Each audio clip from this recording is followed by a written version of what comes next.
What is going on, everyone? My name's Boyd and I am back with some more Age of Mythology, the Titans action, spawning on the right side of the map in the blue color, playing as Hades. His name is Anaxagoras. That is a mouthful indeed. His opponent today in the red color playing as Oranos is Nullus. This is a Voobly ladder 1v1 ranked game, and the chat is being naughty, that's for sure. Yeah, we've got Mediterranean here, Hades versus Oranos. I like seeing people playing Hades because the god doesn't get any love because he doesn't have any of those really cool winning moves. But if you just play the game solid, you win the game. That's what Hades is all about. Hades is all about playing solid and letting that carry you to a victory. Now, what's Oranos all about? Oranos is all about pressure everywhere and trying to push someone off their perfect game. Which is funny because it's like that what Hades is trying to do is what Oranos is designed to prevent. So we'll see if this becomes an issue for Anaxagoras or not. Now, I don't actually know who Anaxagoras is. It could be a Smurf. I wouldn't be surprised if it is a Smurf.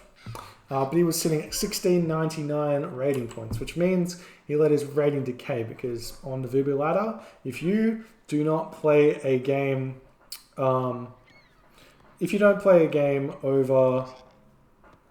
1700, when you're over 1700, you don't play a game, and I think it's like a week, you lose points.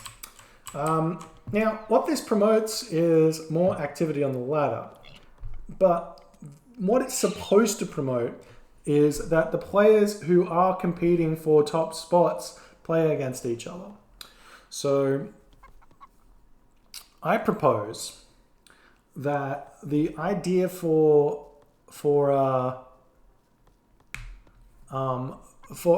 decay system would be if you're in the top 20, right? A very small population. If you're in the top 20, in order to not decay, you must play 3 games against somebody else in the top 20 within a month. Now, if that's possible in the system that we got, we'll be very good. However, I believe it is crazily difficult to make any changes happen, let alone something that is maybe not what the system's created for. Then yeah, but that's okay. What can you do? Now, they don't even have to be against the same players, right? If you have... yeah, it's fine. Or maybe you can even make it the top 50, for example, will be fine. And Peggy Russ says top 20 is nearly half the player population. I don't believe you at all. When I see there's 200 players online, that means that the top 20 is not. It's not correct. All right, temple going up. And trees. The reason why we don't play music on the channel is because I don't pay a copyright. I don't pay royalties for music. And I don't want to be stealing people's music because I'm in that business and I want to be a part of it where I steal people's music for my stream. That's not what I'm about. So it's not going to happen, and sorry. Alrighty, to be clear. Now, let's see what's going on. We got Athena coming through for Anaxagoras, and let me guess, two guesses. What are the Oranos players going through? Oh, it's Prometheus. Okay, we got it. We made sure we knew. So we're seeing the villager layout here of 4 villagers on wood, 2 villagers on gold, 1 villager built a dock, goes back to the wood, and we're leaving our oracles at home. I like this. I like this a lot against any god that has an aggressive myth unit, for example. The gods that... we should probably say which gods don't have an aggressive myth unit. So like Thor said he doesn't have an aggressive myth unit. If Ptah doesn't have an aggressive myth unit. Those kinds of gods, you don't have to worry about it. But against gods that do, like a Minotaur is a really difficult myth unit to deal with. You leave your heroes at home. Not only that, you also get an extra citizen. Then you can valor them and defend against the Minotaur. You don't have to worry about it. Now, we've got the Barim coming out. There's also going to be a Ajax coming forward and a Chiron. So there will have to be a barracks or a counter barracks get thrown up to defend against this, because these are, I mean, this gold mine's actually really good. I believe that at the very least it covers the citizen here, but Chiron can just sit here and basically prevent it. So we'll see. The Promethean Offspring do find the Catastropus. We'll be sending him away. The Minotaur's coming from the top side. Ajax and Chiron coming in from the bottom side. Ajax and Chiron coming in from the top side. They're on top of these villages here, going straight after the hero citizen, but the Promethean Offspring are here to help out, and the Minotaur going to be running away. Bareem chilling here, not ready to attack. Trireme sitting under the dock in a defensive position. And Anaxagoras is looking for someone to attack. He's missed this wood here. This would hurt quite a bit, but Anaxagoras wants to get the citizens. We do see double mana here, and I think this is not quite enough. This Chiron can run through here and come over here. If you can make this this more of a building gap, then you can prevent the Chiron and Ajax from getting onto this location and hurting here. But that's fine. Now we've got 11 Bareem to 8 Trireme. So this is becoming a difficult fight for Anaxagoras on the water. But he can just sit underneath his docks here with the added bonus of, 1.6 pierce damage from those docks. They really help out quite a bit. And now Minotaur jumping in here as well. Really causing some issues. We do see another mana coming up for Nullus. And it's not a bad idea if he just, I don't know, moves on over to this large gold mine. Doesn't need to stay here. We do see Shockwave coming in as Anaxagoras is coming into fight. Restoration comes in, but he's already... That Restoration did nothing. I need to pause. I can't pause. Alright.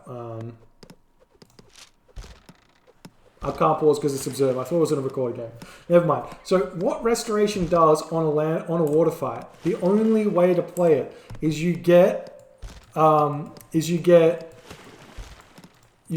your ships low by microing crazy good because you have 14 range. You have an extra 2 range, which means as soon as your boats retreat, your opponent's boats are going to chase them. So you get your boats down to half HP, as we can still see this location's been completely thwarted here. You get your boats down to half HP, and then you cast Restoration, and it's like you get an extra ship per half HP ship. On top of that, you hit Stop command to get the full Restoration, and they all shoot up to 100% HP instantly. That's the way you use Restoration on the water, and just for those of you wanting to play this at home and give that a go yourself. We do see Chiron making his way over, going to be attacking this gold mine. And Anaxagoras, even though he actually sort of won the water over here, and he has had to use his Restoration. But the big story is the amount of pressure that he's put onto Nullus here. And we are seeing a second town center going up as well. This is going to push him further ahead. That's going to be crazy. Mana going down as well. Minotaur's such a strong unit. He has, I didn't realize he had crush damage, 10 crush damage as well as the 15 hack damage. Means he's doing something like 25 damage a second minus the 30% hack and 5% crush. Crazy. Crazy. Chiron has found the villagers. He's going to start attacking them. There are the oracles over here. It's just a low HP Chiron. Just fight him, man. Get one of your citizens over there and start slapping him. You just have to chase him with the Oracle Heroes. They're fast guys. 4.4 speed against the 5.5 speed. Chiron's attacking the wrong guy there, but Anaxagoras gets the town center up. Chiron just about to be dealt with. Very nice. And while you've got to think about this, while all this damage is being done to Nullus, he spent no resources to defend himself. Whereas Anaxagoras spent 100 food, 50 gold, 200 wood, and 2 favor. So, when you think about it that way, this ain't that disgusting. Basically, Anaxagoras could have spent 100 wood and 100 food, like he's done here with the Murmillos, and then cast Valor on those instead of the Oracles, and he would have been able to defend against this really nicely. And we do see the Minotaur falls there. Trireme in the back, sitting idle, just going to be chilling. Nullus chilling on his stuff. Going for a second town center. This is a weird town center placement. Right in the corner. This is possibly the best map I've ever seen for a trade route. Because you can't get the town center here. I've never seen a town center right on the edge. It's the closest to an edge I've ever seen it. So you can put a market on this corner and send it all the way over to this tournament. You could get like 200 gold, 250 gold, 300 gold maybe even 350 gold. Or even just this, I mean, obviously you wouldn't do that. You put it on this top one, you're going to be looking at 200 plus. But that's crazy. It's actually such an advantage. That's insane. We're seeing some raids coming in now. Chiron's back alive. Storehouse going up. Archery range is coming through. And Nullus is going to get out of there, sitting under his docks. We see Anaxagoras is ready to move in and take the lives of those sailors sitting aboard the Bareems. Does not care about them in one little bit.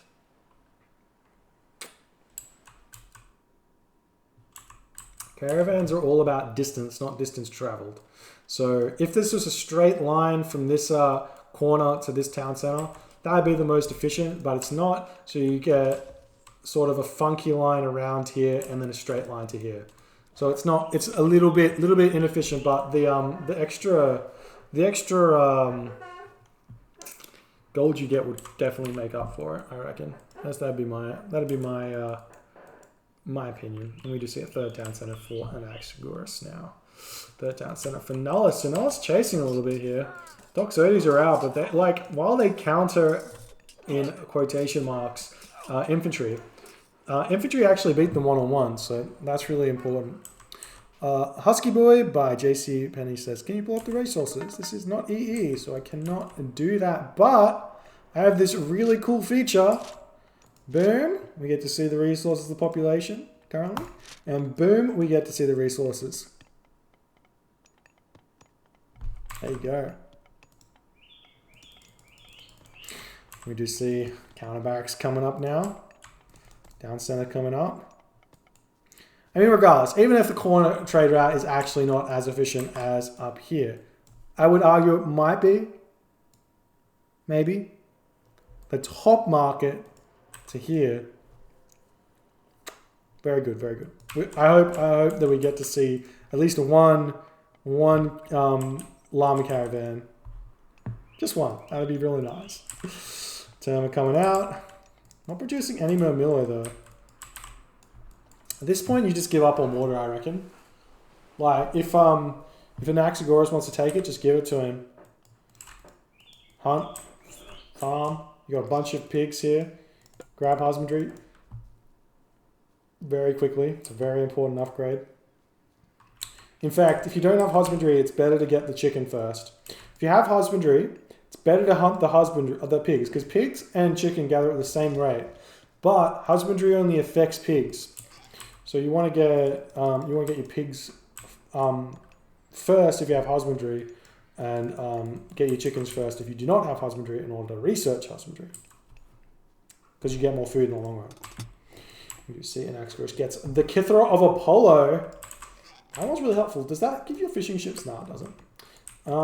Kithra of Apollo is an underrated technology because it actually affects every single one of your resources in quite a big way. All these villagers here who are walking get a little bit more resources gathered overall because they get that bonus speed. And not only that, your farms go up quite a bit as well because of all the walking they do. You only actually gather food when your villager is actually in its plow animation, and every time you do a plow animation, the villager walks. So getting that upgrade is really important. So the time we're targeting some of these villagers here. Miller making their way through, but Anaxagoras, he's in the heroic age. A bunch of upgrades coming through. Pickaxe coming through for Nullus. We're going to see a marker come down fairly soon.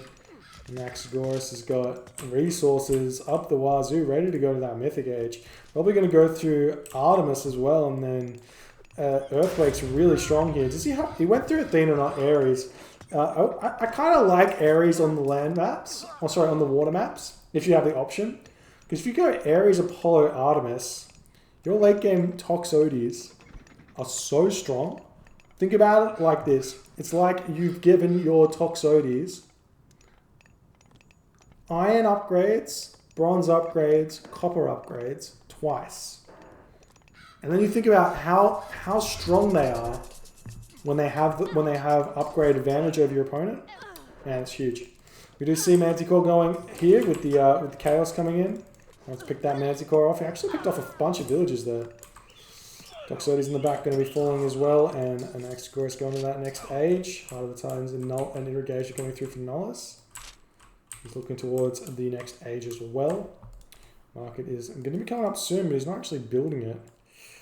I hate to see it.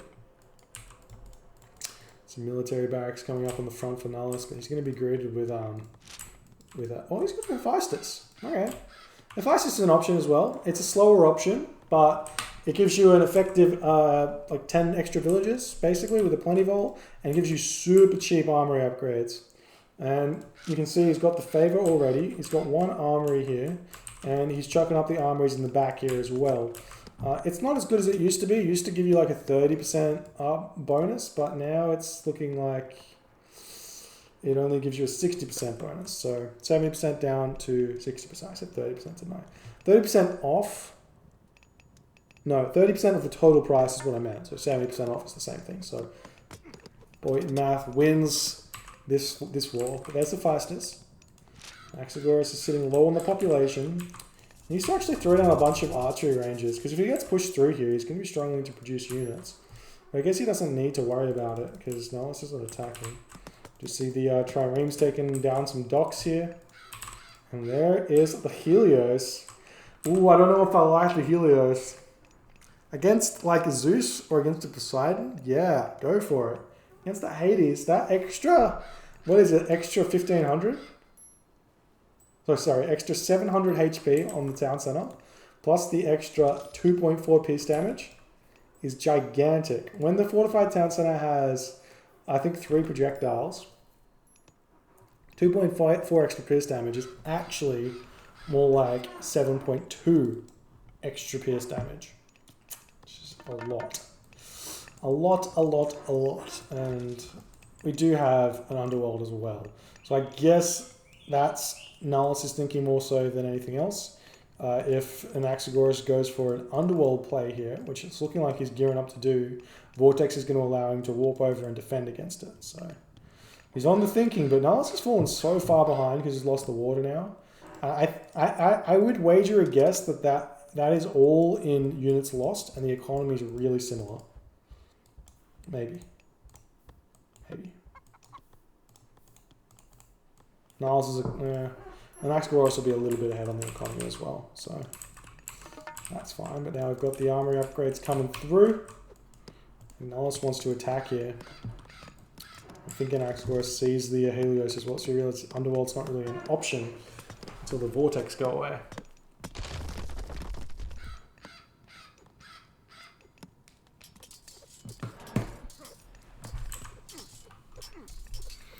And we do have Heliopoli in this fight, so these things are strong. It's really difficult to kill these. They got so much HP, but Nullus' army's big here. And get these Termor on top of those Toxotes in the back.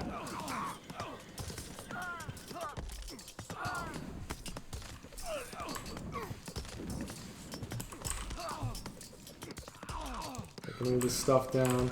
Got a fire save making off these guard towers here. Feels good, man. That's what you like to see. All of these idle triremes got the burning pitch up, but these are all going to die. I think maybe to the dog. Maybe just. I don't know. Another chaos comes down, but there's no myth units here. Is he hiding the myth units? Where's his Colossus? Send him over here. Gets dealt with the Hecka Gigantes. Or Hecka Gigantes. Who knows? Yeah, thank you so much for the prime there, Husky boy. Appreciate that one, man. And we are getting some of the old lag. Let me just make sure we are definitely not the cause of this, because sometimes the virus plays up a little bit. So I'm gonna do this, and it feels good. There we go. Alright, Fire Siphon taking down the Watchtower. Or the guard tower. All this other stuff falling down. And Anaxagoras is going to be losing his training facilities at the moment. But these Heliopoli with engineered Heliopoli are strong. Silver Colossus coming in as well.